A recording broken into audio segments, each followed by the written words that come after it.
Man city ছেড়ে অ্যাথলেটিকোয় Alvarez, যা বলছেন আগুয়েরো। ক্লাব ফুটবলে দীর্ঘ সময় ম্যানচেস্টার সিটির হয়ে খেলেছিলেন সার্জিও আগুয়েরো। একসময় ক্লাবটির কিংবদন্তিও হয়ে ওঠেন এই আর্জেন্টাইন তারকা।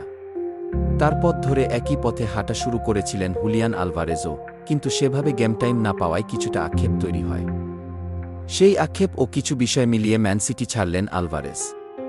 আলবিসেলেস্তে এই নম্বর 9 যোগ দিয়েছেন স্প্যানিশ ক্লাব অ্যাথলেটিকো মাদ্রিদে। ইতোমধ্যে ক্লাবটির সঙ্গে তার কথা পাকাপাকিও হয়ে গেছে বলে জানিয়েছেন দলবদল বিষয়ক প্রখ্যাত ইতালিয়ান সাংবাদিক ফুটবলে ফ্যাব্রিজিও রোমানো বলেছেন, অ্যাথলেটিকো মাদ্রিদের সঙ্গে কথা পাকাপাকি হয়ে গেছে আলভারেজের।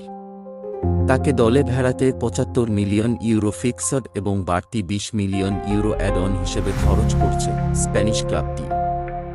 রোববার তিনি মাদ্রিদে পা রাখবেন এবং আগামীকাল সোমবার মেডিকেল টেস্ট ও চুক্তি স্বাক্ষরের কথা রয়েছে। কাতার বিশ্বকাপের পর এবারের কোপা আমেরিকায়ও আর্জেন্টিনার শিরোপা জয়ের অন্যতম প্রধান ভূমিকা ছিল আলভারেজের।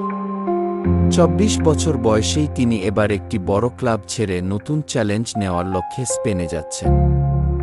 এ নিয়ে নিজের অভিমত জানিয়েছেন আর্জেন্টিনা ও ম্যান সিটির সাবেক তারকা আগুয়েরো।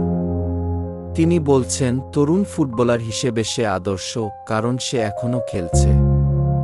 সে প্রতিটি ম্যাচই খেলতে যাচ্ছে নতুন ঠিকানায়, এবং সেখানে তাকে আর্লিং হালান্ডের সঙ্গে প্রতিযোগিতা করতে হবে না। এটি তাকে আত্মবিশ্বাস যোগাবে। আলভারেজের সিটি ছাড়ার বড় কারণ পেপ গার্দিওলার অধীনে পুরো সময় খেলতে না পারা, যা নিয়ে তিনি নিজেই অসন্তুষ্টির কথা জানিয়েছিলেন।